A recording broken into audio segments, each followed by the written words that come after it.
Hello, my name is Damon Friedman, co-founder and president of SOF Missions. As a 20-year veteran within Special Operations, I've gone through many challenges due to my military service and time in combat. We felt called to start SOF Missions to serve our fellow brothers and sisters in arms, focusing on suicide prevention and resiliency. Our mission at SOF Missions is to empower warriors to find purpose and be resilient. Since 2011, when we started the organization, almost 3 million men and women have deployed to Iraq and Afghanistan. Unfortunately, the scars of war take a toll on their psychological, physical, social, and spiritual health. Many veterans feel a sense of hopelessness and a loss of purpose when they return to civilian life. They feel isolated and alone, unable to reconnect. And in the greatest of tragedies, over 20 veterans lose all hope and take their own lives. Our goal at SOF Missions is to provide veterans the tools and resources so that they don't become a statistic. We offer a unique approach to combating veteran suicide through a whole health, intradisciplinary model. The Be Resilient program is a 4-pillar methodology that addresses the areas of psychological, physical, social, and spiritual wellness. We provide care through 3 delivery methods: medical clinics, retreats, and educational training. Since we started back in 2011, we have been able to reach veterans in all 50 states and have served over 3,000 veterans through the Be Resilient program. Being resilient is a multifaceted and complex issue. We know that to find a lasting solution, we have to address the whole warrior. Many challenges cannot be solved by providing the treatments and modalities of just one component, but by tackling them all. Now, we've expanded our services to include law enforcement and first responders. Together, we can make a lasting impact in the lives of warriors across the nation. To learn more, visit our website at sofmissions.org.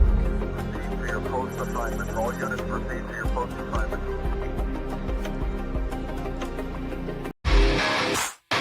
All right. Welcome back. MisFitNation. MisFitNation. The MisFitNation show. We are a show founded by a veteran and hosted by 2 veterans and a military spouse. Our mission is to get people to tell their stories to the world. If you're an author, share your tips with the MisFitNation. If you're a musician or an actor, our audience needs to know how they too can get into the business. Coaches, we love our coaches. Come on and share your tips with the MisFitNation to help them become better versions of themselves. If you are a corporate leader or an entrepreneur, come on and show how you did it and how hard you have fought for success. If you are a veteran, first responder, or Gold Star family, we would love to have you come on and share your story with the MisFitNation. We always have time for you. If you're feeling down, alone, or starting to see the darkness, stop. Think about those who are around you. You are not alone. You will be missed. If you feel like your problems will be a burden to those in your inner circle or feel embarrassed, dial 988. If you are a veteran, take option 1. We need you to keep pushing forward. Don't make a permanent solution to a temporary problem. If you are a new listener, welcome to the MisFitNation show. Be sure to subscribe to our show on your favorite podcast app. Also on our YouTube channel at @the_MisFitNation. Subscribe and click the bell to keep you up to date on our latest episodes and all of our news. You can also find us on Heroes Media Group and About Face Radio. Now, let's get to the show!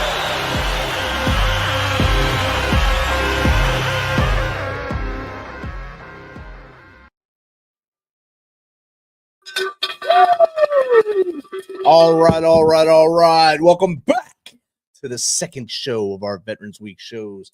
And tonight I'm joined by the infamous Tuesday crew. They are here with me tonight. We got Jake, we got Steven, Cagney, and Lacey are both here. How are you guys doing tonight? We are causing trouble. Doing great. Drove to Nashville today. Didn't kill anybody. Outstanding. Didn't unalive anybody. There you go. got a good report for Mrs. Holland at the clinic, and we're going back down tomorrow to do some more. Outstanding. Another ride to beautiful Nashville down those great highways where things are just amazing. Tonight, I can tell you, fellas, I don't have any bad news to start the show with. Steven, do you have any hero news to share? I have no hero news. I could not find anything worth exploring today. I apologize. I got something that I do want to put out, though. Let's do it. Did we ask you?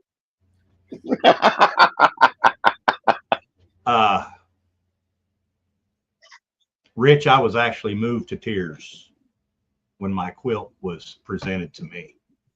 Outstanding. If I'd have thought about it, I'd have put it around my shoulders to wear for the show. But brother, that means a lot. And yeah, thank you. You're welcome. Outstanding. Congratulations. Yours looks much better than the one they gave me, so I'm glad that they've stepped up a notch for you. Well, it's and just having the little nameplate on the inside of it that's got your name and who it was made by and all that, and yeah, and plus the presentation was at a Catholic church, so we had food. I bet. That's outstanding. When I did mine, it was outside. Did they put your name on the inside in case you forget your name? Because you're getting up there in age. Is that what that is? Yeah, that's why they do that, Stephen. Okay, that's exactly why they did that. Well, all right, fellas. Tonight, you know why you two are here tonight? It's because we have our newest teammate going to be our interviewee tonight, and then she'll be able to run free with the Misfit Nation after this, which would be awesome. So, you guys ready to get this thing going? Yeah, let's go. All right. Tonight, we continue our Veterans Week series with a story that reaches deep into trauma, into healing, into resilience, into courage it takes to rebuild. Our guest is a U.S. Army veteran and former combat medic. Her journey has taken her through foster care, abuse, addiction, chronic illness, and military trauma. And yet she stands today as a writer, speaker, creator, and advocate who chooses to heal out loud so that others can too. This is a conversation about survival, spirituality, identity, and the power of reclaiming your story. So let's welcome Marie Slider Henricksen to the Misfit Nation. Welcome, Marie. Hey guys. Hello. Thank you. That was a beautiful introduction, and I'm honored to be here. Thank you so much. I'm glad you didn't cry, so it's good. Well, I started tearing up a little bit. I'll end up crying before the night is over. If anybody has seen my podcast, you'll see I cry a lot. So a crier. Yeah. Well, Marie, like we told you in the green room, we're gonna give you like the dime store introduction of you right there, the elevator pitch. Now it's your chance to share with the Misfit Nation who you are and introduce yourself to the Misfit Nation because you're now part of us. So go ahead. Awesome. Well, hey guys, I got myself a t-shirt, representing, There it is. There you go. So yeah, my name is Marie Slider Henricksen, and I am the co-host of the Every Day is a Saturday USMC Veteran Coffee Talk with Brian and Marie. I just started podcasting a few months ago and have been loving it. I have been through this journey of many different traumas and trials and disabilities. Like Rich was saying, I got lost in a lot of different types of addictions, and I've been sober. January will be 9 years, so a little over 8 years right now. And in my sobriety, I started finding my voice, and part of that was writing. And I write poetry. I just published a book. I'll show you guys. More Me Than I Used to Be, A Journey to Freedom. And it's got my poetry in it and also my own photography. And it is not for sale online yet because I have to do a reprint because there was some mistakes in this one.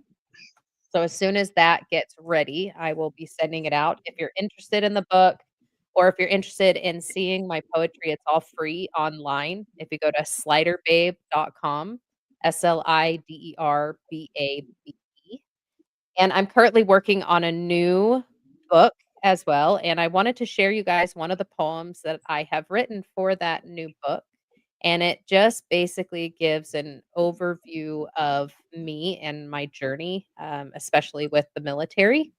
And that's what I wanna share today, is I wanna share my journey in the military, kind of tell you where I came from, how what it was like, what happened, and what it's like now.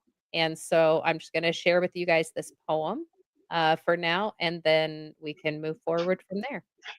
So it's called Army Strong, and I just wrote it in September, and I wrote it for the the Armed Services Art Partnership, which is a foundation that helps out with veterans and family members to be able to heal through artistic means. So they do podcasting classes, they do poetry classes, they do the spoken word classes. They will also send you, they do acting classes, comedy classes, and they'll also send you art supplies for you to do different activities on your own.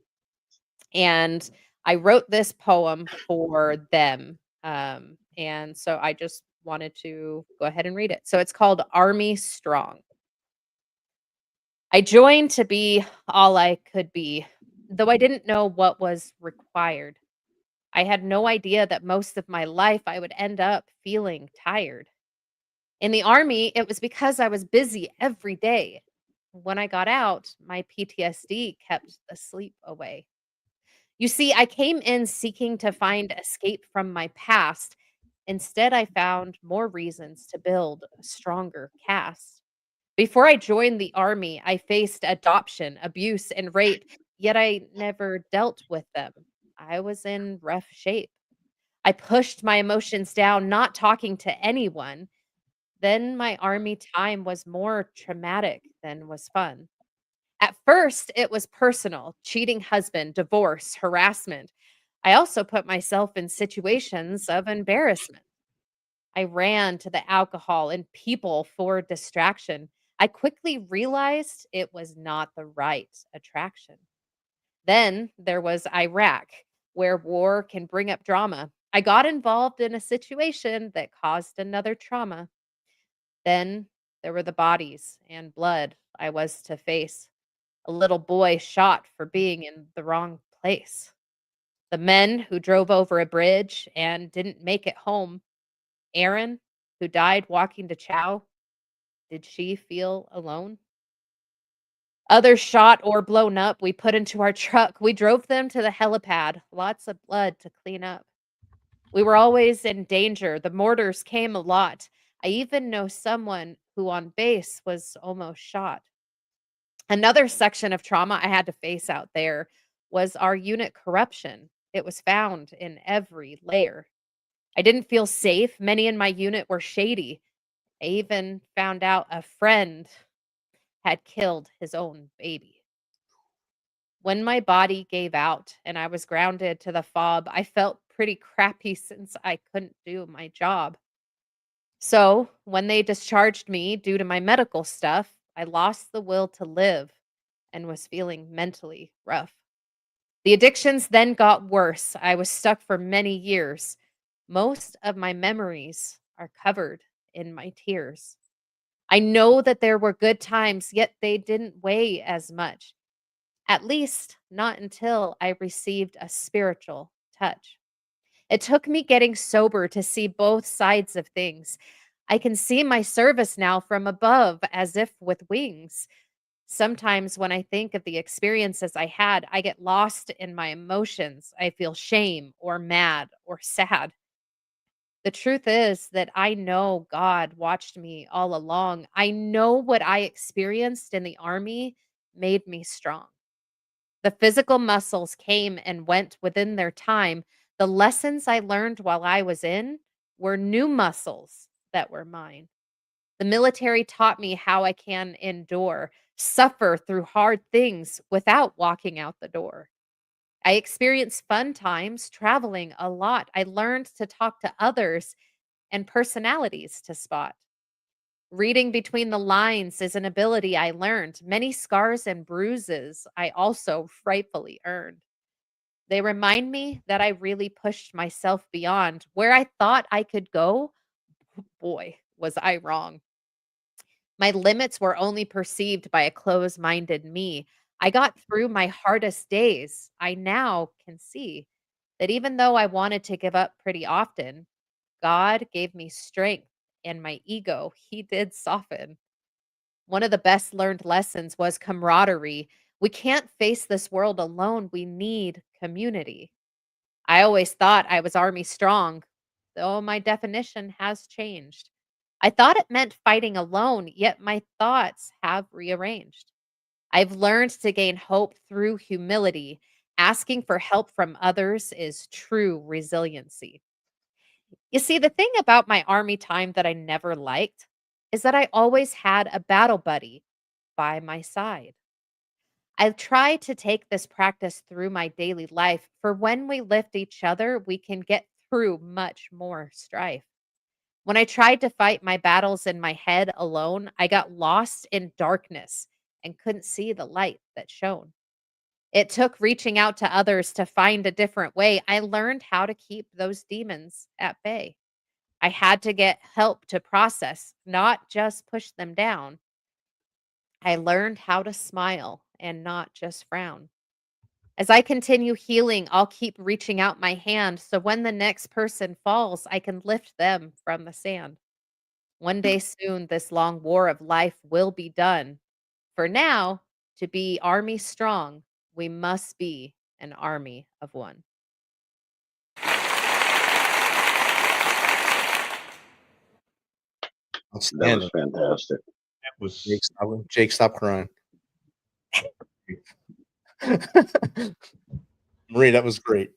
it was that was amazing.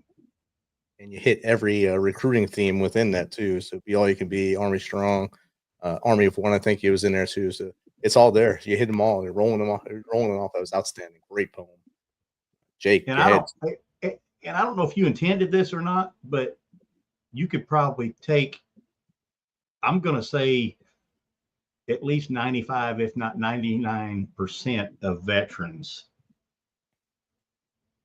and either all or at least a vast majority of this applies to all of us,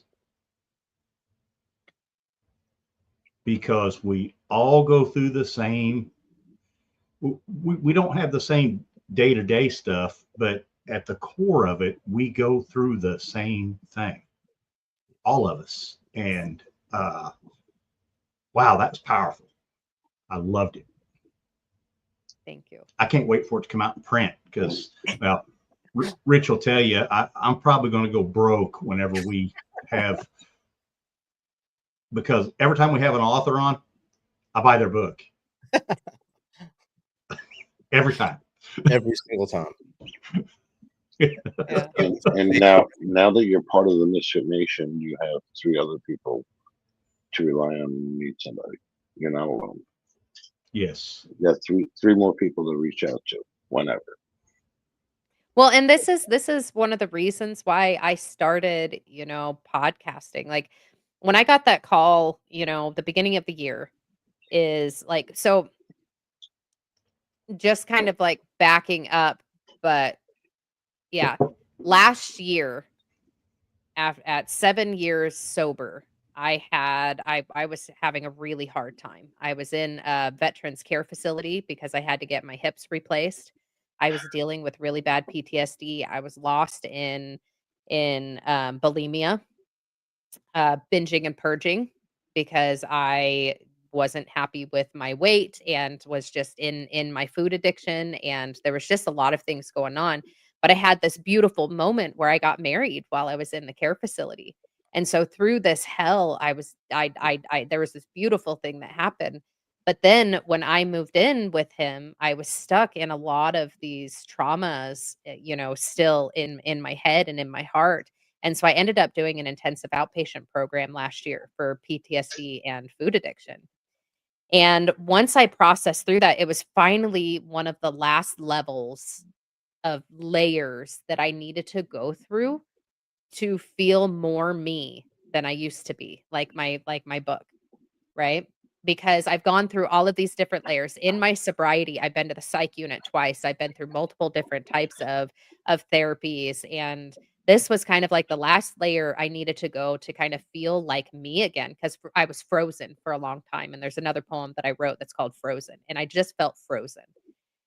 And so at the beginning of the year, when I got that feeling like, "Hey, you are feeling more me than you have been. Why don't you share with others how you've gotten there?" And so that's when I was, prompted to, by my higher power to get this book out and to get it published. And as I got this published, I got the feeling like, "Hey, you should probably get yourself out there too."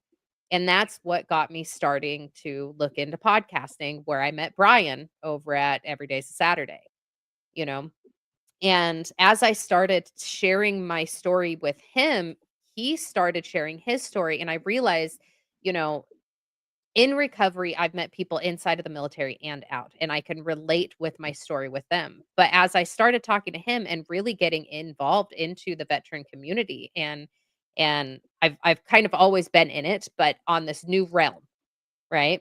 I started realizing that all of us have such different stories, but there are a lot of lessons that we learned the same way, and some to our detriment, but also some to our strengths.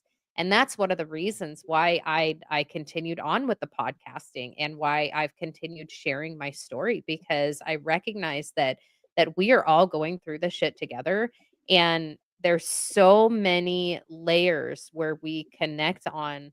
But our PTSD, it is a disease of aloneness, of disconnect. PTSD stems from feeling unsafe. And what we have learned when we feel unsafe is to put our armor on, right? And so with that, we start feeling like we're fighting alone because we have this armor on and we run and we hide. And so in being able to share my story out loud and heal out loud, which is what they say in the recovery community, and I love it. I've kind of took that and run with it. You know, when you heal out loud, you let people know they're not alone. And PTSD to advocacy, that is another layer. So that's like for my podcast, and then also just for myself on my new business card, it says healing out loud, PTSD to advocacy. That is the thing, is as I am processing through my stuff, it helps other people know that they can talk. And there's a couple different layers, right? I heal out loud for the people that can't, because they're already gonna start crying. For the people who can't, because they have already left us because they didn't know that they could talk, you know? And I start, I heal out loud for the people who don't know how to. And so I can show them, hey, here is a way that you can use your voice. Or for the people who feel like their journey is not worth it, or for the people who feel like they don't matter. I feel like I had this opportunity this last week to be confronted with somebody who was not happy about the things that I shared, right? And I basically told him, I said, that's okay. It's not for you, it's for other people. My journey can touch other people. It doesn't touch everybody, but it can touch somebody who feels alone. And so that's one of the reasons why I do what I do, because we're all connected. And the reality is, even though the stories are different, the feelings are the same. When people talk about PTSD, like I do recovery advocacy as well, where people will just give me a call and I'll just talk to them about what they're going through, or I will direct them to different programs and resources that are available for them. But I have people tell me, like, I don't have PTSD. I can't have PTSD. I didn't go into combat. I didn't do this. I didn't do that, either civilians or military. And they say, I don't have PTSD. And I was like, did you have a situation where you did not feel safe? Well, yeah. Do you get triggered when you think about that situation where you didn't feel safe? Well, yeah. Okay. That's PTSD. All PTSD is an abnormal reaction to a trauma. There are many people or many traumas that we have in our life, right? Where it doesn't trigger us. We're like, oh, well, this happens. Okay, that's fine. And there's other people who never experienced PTSD. They have trauma, but they're able to process through it. But PTSD is for people who have a hard time processing through the trauma. That's all it is. And so one of the things that I try to do is break that stigma when people say, well, my shit's not as much as or they try to compare the journeys. And I'm like, you felt unsafe and you get triggered anytime you feel unsafe. That's PTSD.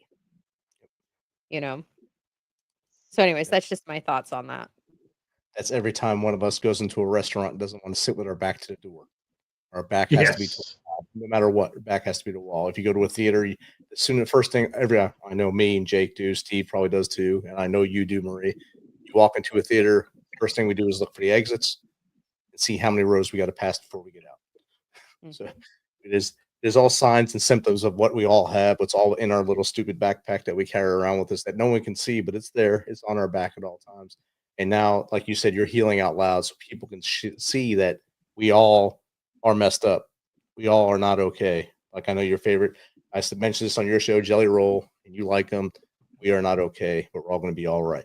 All right, all right, all right. And that's what we're going to do. And Steven, I'll let you ask the question that's in the chat. Oh, okay.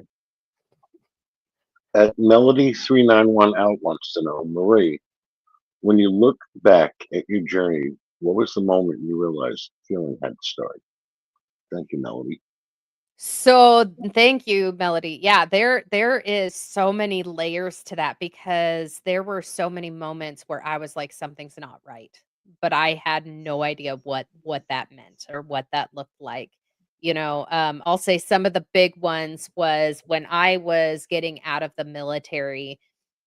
I didn't know that I was an alcoholic. I had no idea. So I'd been through. Let me just kind of back up and tell a quick, tidbit of my story, and then I'll kind of get to that answer. But when I was a child, I was born to addict alcoholic parents. I dealt with different types of abuses and neglect and stuff like that, and ended up in foster care. In foster care, I had my own types of trauma, didn't know where I belonged. I went to a couple different foster homes like during the summers, went to go live with my biological aunt for a while. There was a lot of separation that had to happen between the foster kids and the adopted kids. Didn't know where I belonged. Then when I was finally adopted, I was finally adopted with my brother. And when I was 12 and started going through puberty, I had some unwanted physical attention that was happening. I started with food addiction and self-harm, to kind of make myself feel better. But then I got into the alcohol and the weed. And that was kind of, I have arrived type thing. That was that. This will make me be able to socialize. That led me into a situation where, not victim shaming myself, but I put myself in a situation that was not safe. And I got my virginity taken by 3 men when I was 17, and they were all adults and I was 17. And so after that rape, I really kind of lost myself and I didn't know where I was going to go or what I was going to do. So that is one of the reasons why I ran away and joined the military. I knew that I was not okay, but I didn't know how to fix it. All I knew was that I needed to get out of the situation. I needed to run away. So I joined the military. I get to Germany. I marry the first guy that said he loves me. He ends up going and getting his girlfriend pregnant. We start going through divorce. And that is when I turned into my pickle. So in recovery, they say, if you keep a cucumber in water or in brine for too long, at any point you can take it out. But at some point, it turns into a pickle and it will never turn back into a cucumber. And so Germany was when I turned into my pickle and I really started becoming an alcoholic. Again, I didn't recognize what was going on with me, but something was wrong. And so I started getting in trouble at work. And so they put me in the Army substance abuse program for a month. And I was just got better at hiding the alcohol. Even then, I didn't know that I had a problem. It was just like, oh, this is a fun game. Now I've got to get better at not being caught. So I never had processed through everything. So I went from the traumatized childhood, the sexual abuse and rape in my teenage years, to joining the military, married and divorced by the time I'm 21, or married at 19, divorced at 21.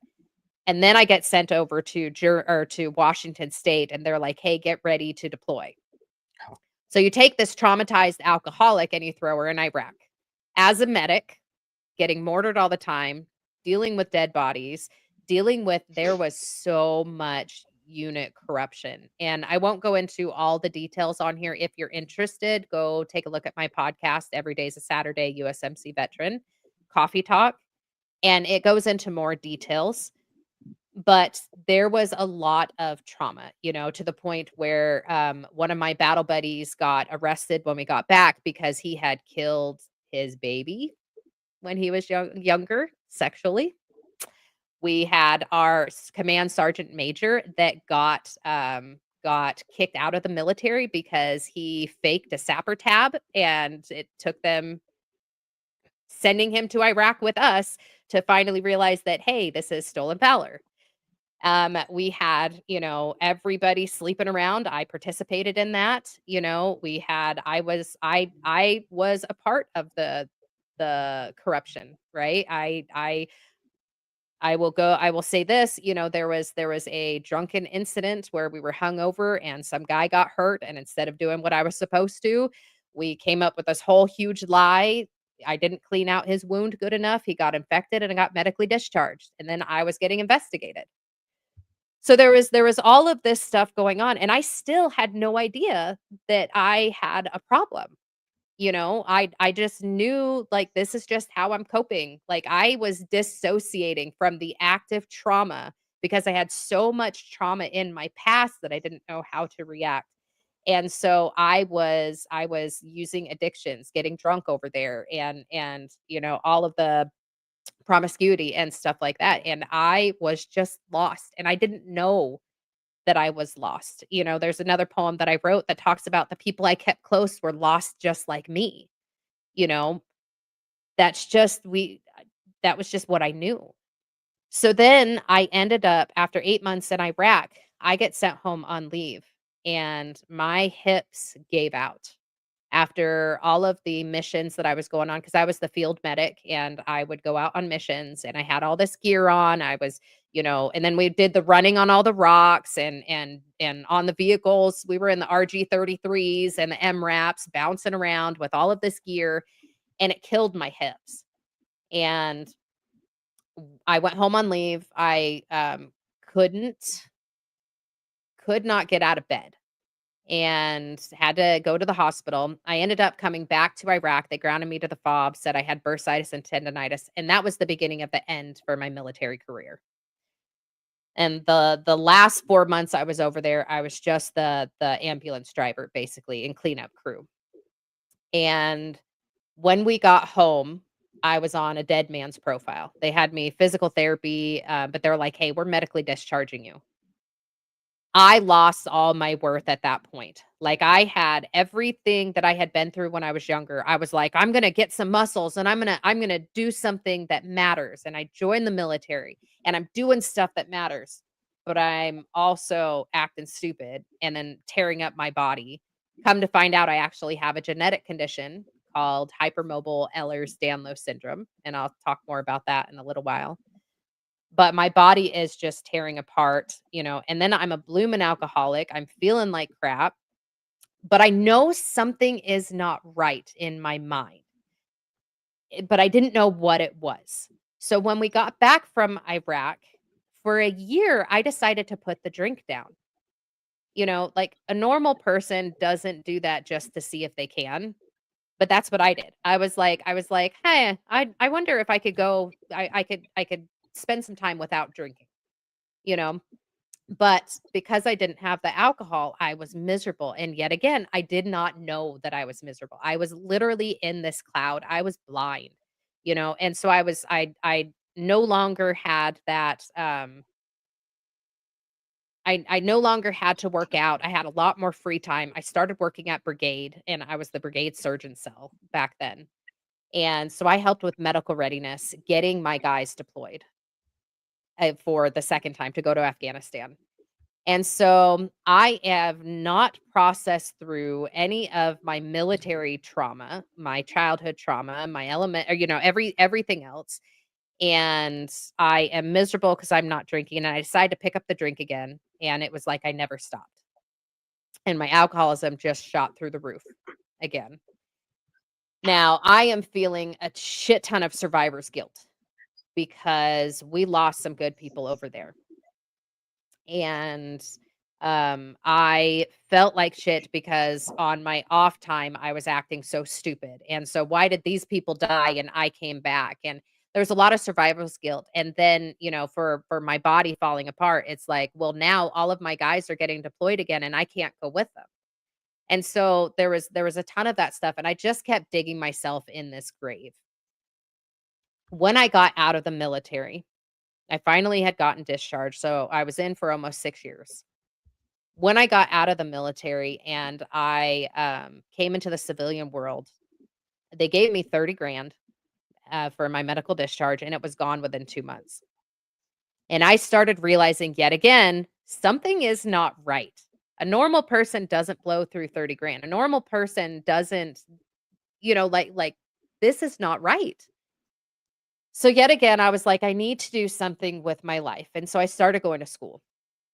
But then I got in a very codependent alcoholic relationship. And that turned it was not very good. There wasn't any physical abuse, but it was just very alcoholic and codependent. We didn't know that we were even sick. He had been deployed 3 times and he was with the infantry guys for the first 2. And so he had his issues, I had mine, but it was just codependent and alcoholic is the best way to put it. We ended up splitting up after some bad choices on both of our things. I was treating him not good and he was not treating me good. I ended up running away and moving to Florida. So I got out of the military in 2011. So I joined in 06 and got out in 11. Ran away to Florida, but I did it the wrong way. I knew spiritually that I needed to get out of where I was at. Something just wasn't right. I knew there was something in Florida. I didn't know what it was. Yet again, I still didn't even have a diagnosis for myself of being an alcoholic. I just knew that where I was not good.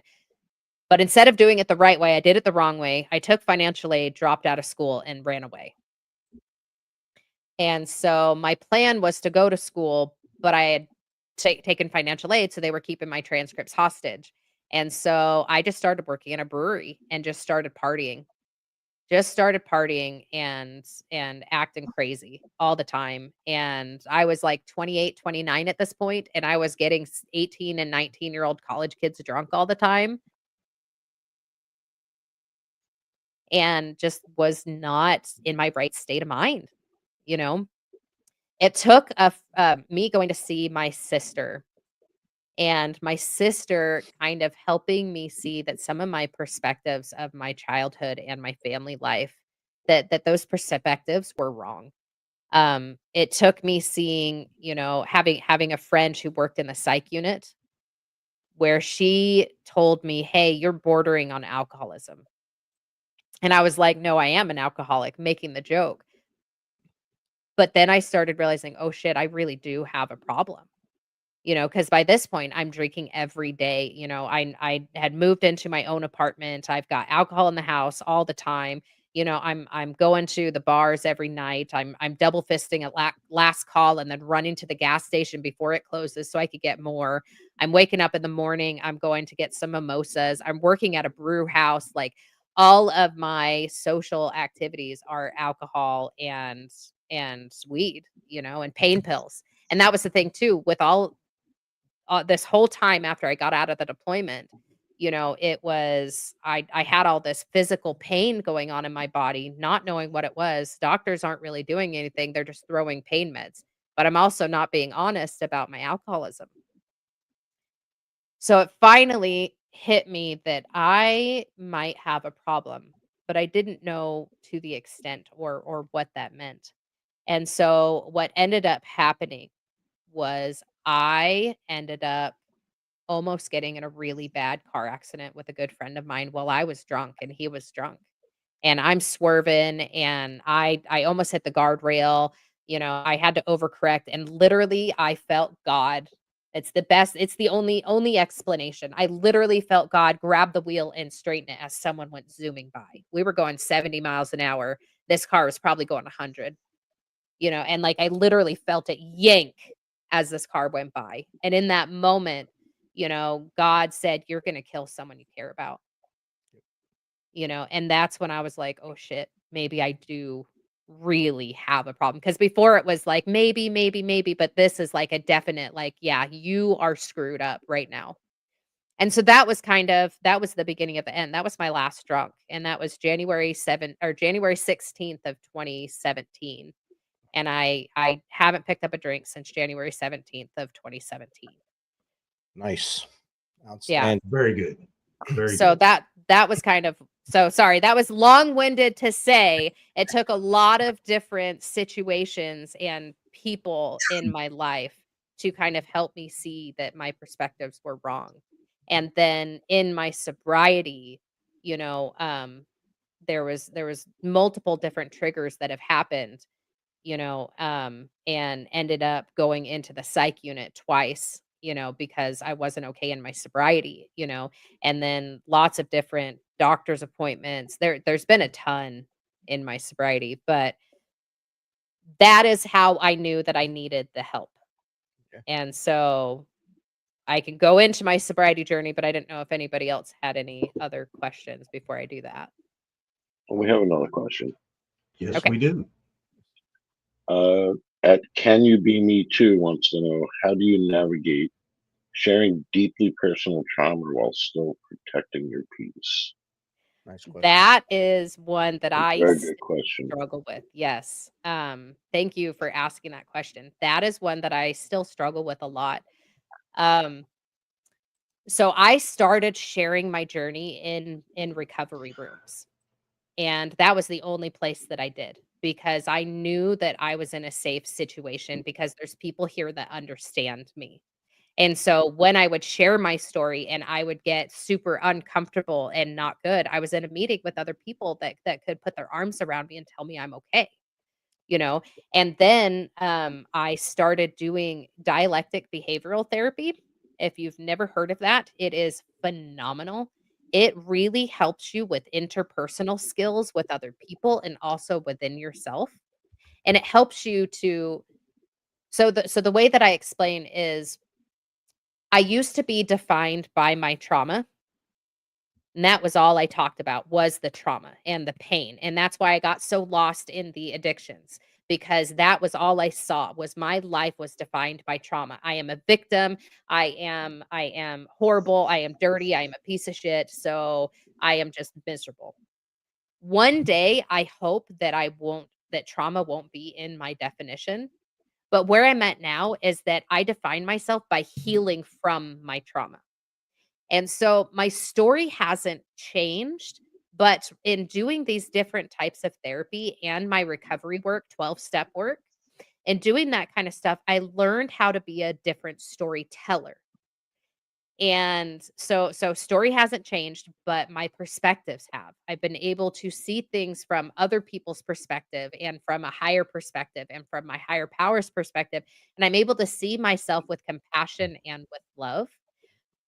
And so it took me 8 years to get to the point where I could do it publicly, and that's because, like I said, that dialectic behavioral therapy really helped me to you get rid of but, you can't get rid of can't, get rid of should, get rid of never, get rid of always. You get rid of these words that put you in a box and that are meant to like shame you and control you, right? You get rid of those kind of words and you learn how to find more compassion for yourself and for other people. And doing my 12-step work, and this is the thing, some people can do one or the other. I had to have 3 different layers going on at the exact same time. I had to have recovery work, I had to have therapy work, and I had to have spiritual stuff going on as well. And so with my recovery work, you learn how to identify resentments and traumas, and you learn how to say, okay, I'm pissed off, or I'm sad, or I'm scared, or I'm frustrated at this person because they did this. But I was able, doing my step work, and I've had to do it multiple times, doing my step work, I was able to take them out of it completely, take their actions out of it and look at my own perspectives and say, what did I do that I'm not happy about? What did I do that may have hurt them, regardless of what they did to hurt me? What is it that I did? What is my side of the street? So even with my rapes, well, I say rapes, but it was one time 3 guys. Even with my rape, right? And my sexual abuse, I can take a look at it and say, I am not victim shaming myself. I am not giving them any leeway at all. But what I'm saying is my part in it is I held on to pain and frustration, and I let them keep eating my lunch for so many years. It's like the bully that beat you up that first time. If you keep walking next to them and they keep picking on you, you can walk away from that. I didn't have to let them continue to eat my lunch and make me feel bad about myself. And so I went through these different layers of saying, what is my part in this? With my ex-fiance, right? We had a very codependent alcoholic relationship, and there was times when I blamed him for it breaking apart, for his actions. But the reality is I did just as much to hurt him. And so instead of sitting and being in pain talking about what other people did, I'm able to take a step back and say, what are the things that I did? And so that's the step work. And then I have the spiritual side of things, right? With the spiritual side of things, I can look at things from God's perspective, and I can realize that I don't have to be a victim to other people. I don't have to get validation from other people. I don't have to let other people control me, because I get my validation from my higher power. I get my healing from my higher power.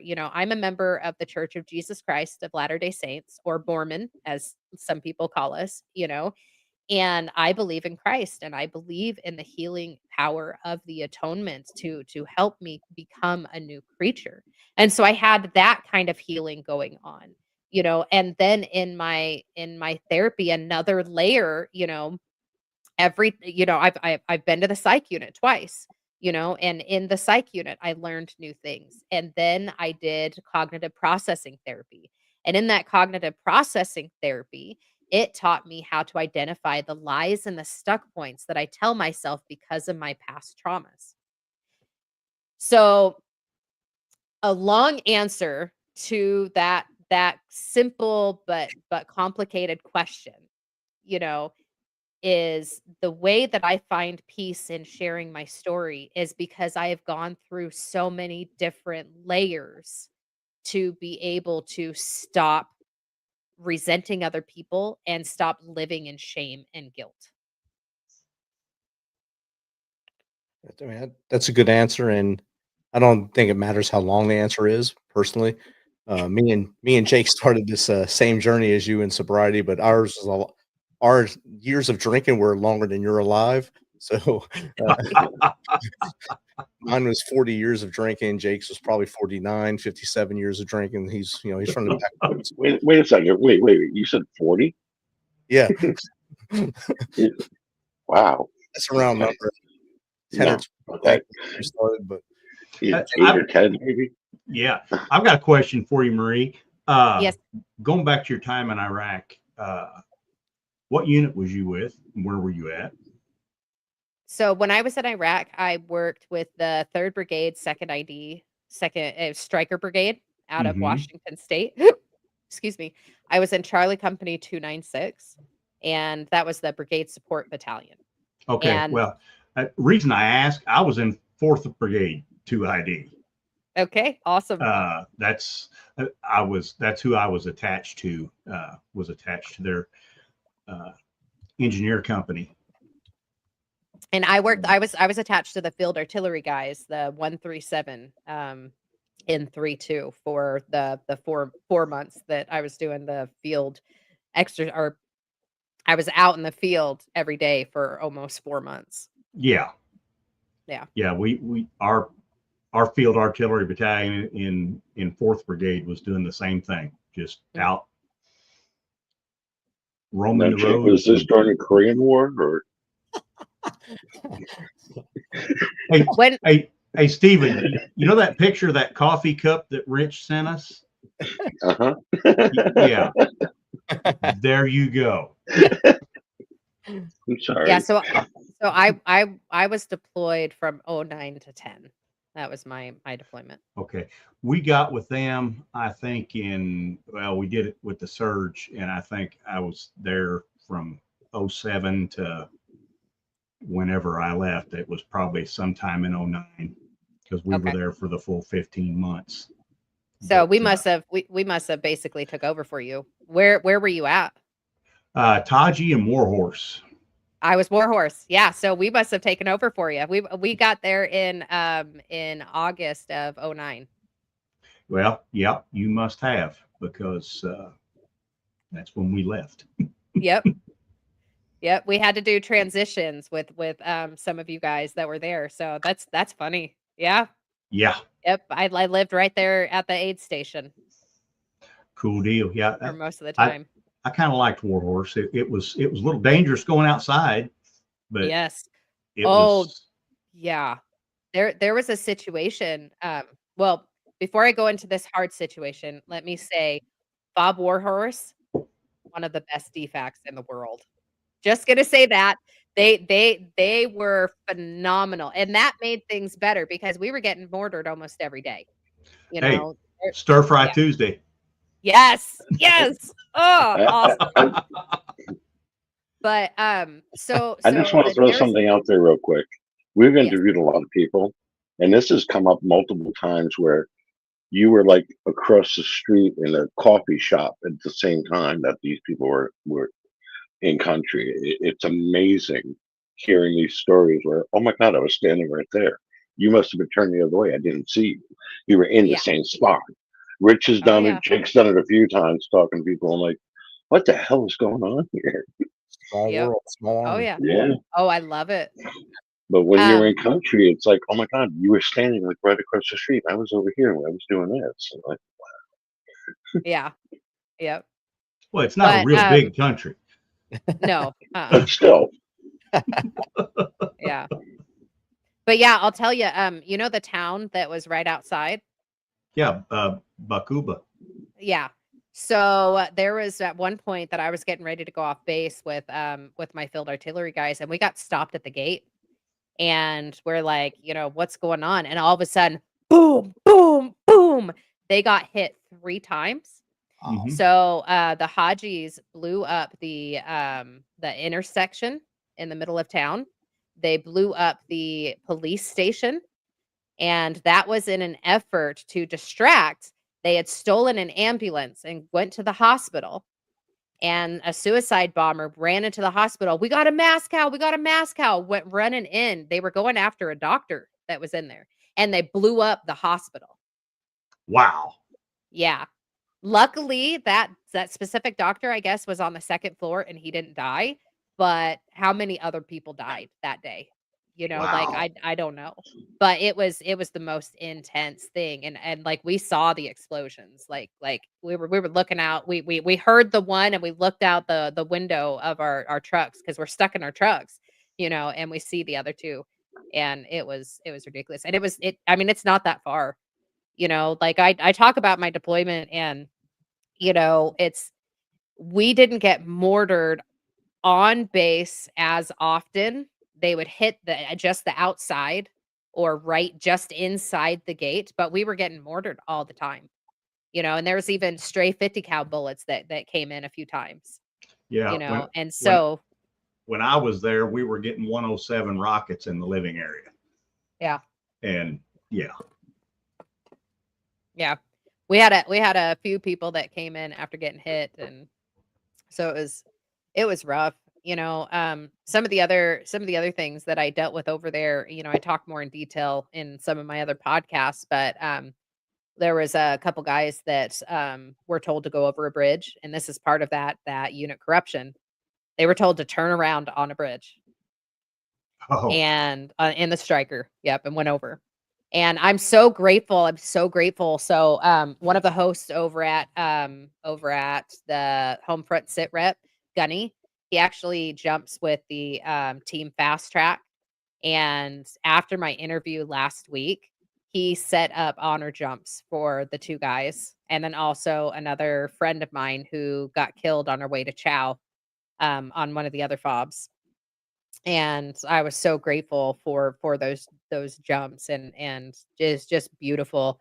But we also had, a 12-year-old boy that came in because he took a 50 cal to his thigh, and it was friendly fire. I don't know if it was on their side or our side or what, but they brought him into us somehow, and we had to take care of him. And there was a lot that was going on there, and I didn't know how to handle it.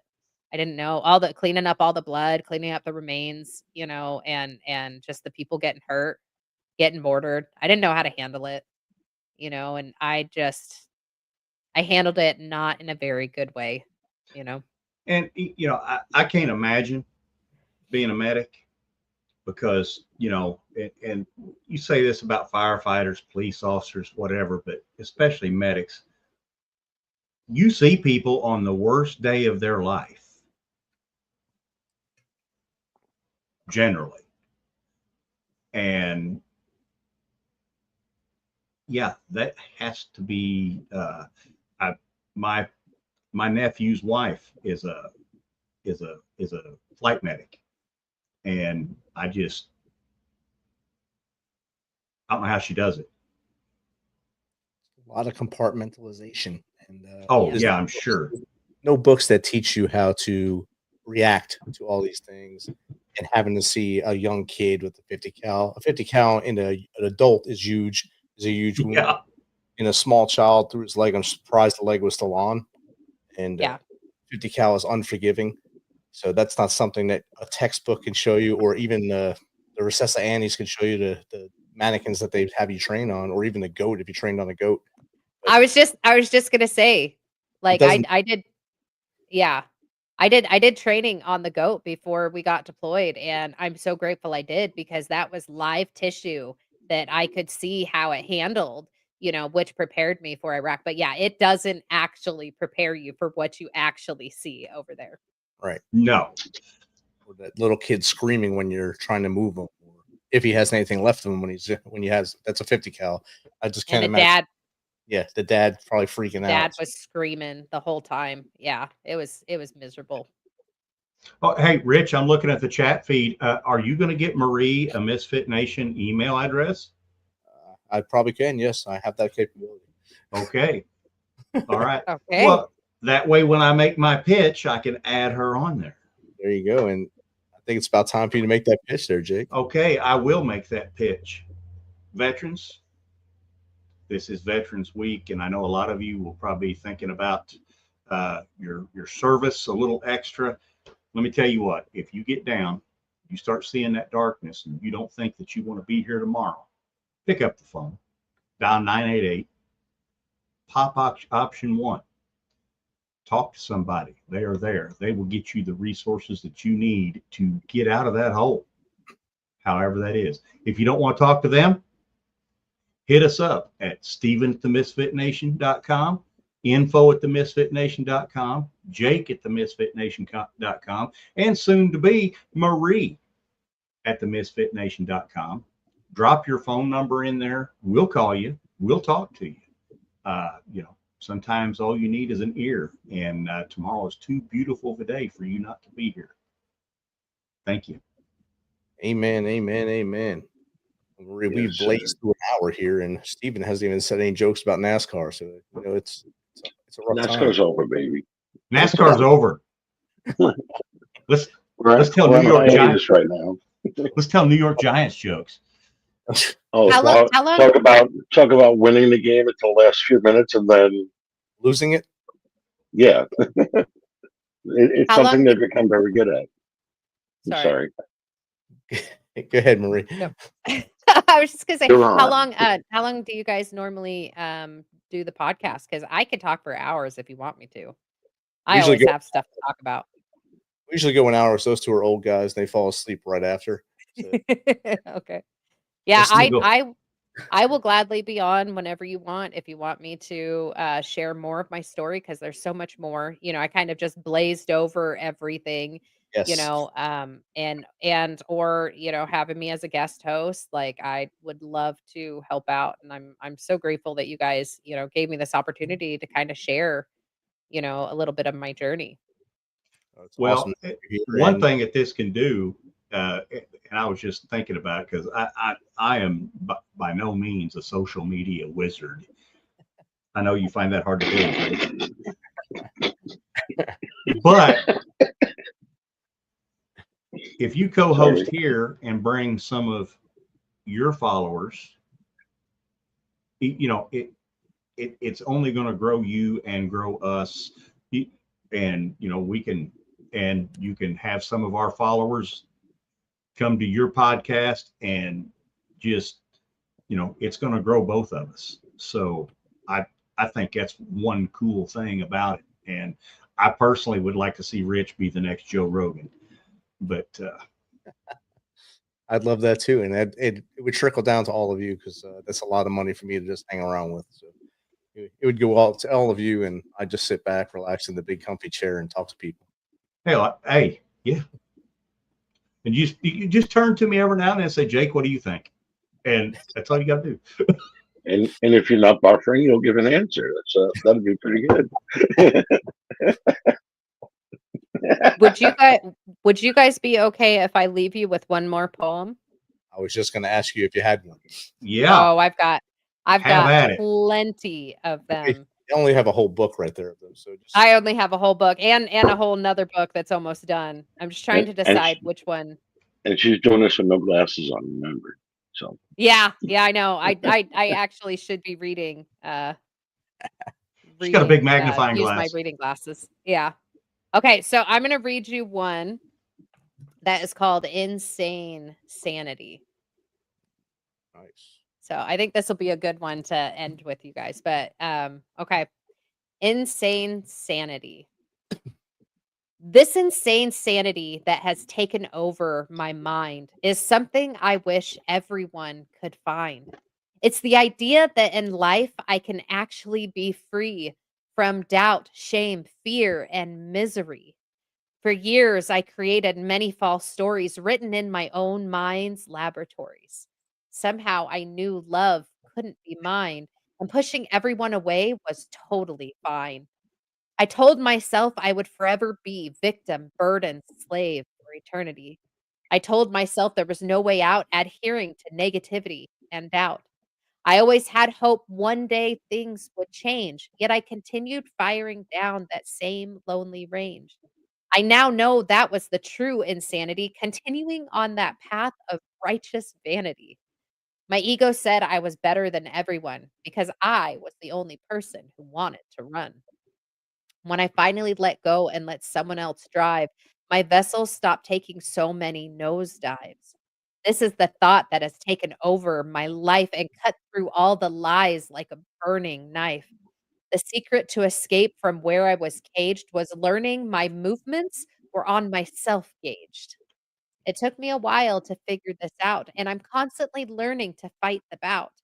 When my brain starts to take control, I ask God to shut it off, free my heart and soul. In my mind, there remains a daily fight. Must ask Him again to let His will take flight. I know if I depend on the one up above and those He put in my life teaching me love, my story may never actually shift, yet the clouds surrounding it will surely lift. I'm a different storyteller than I was in days past, and by reaching out, my insane sanity will always last. that was great. I love that one.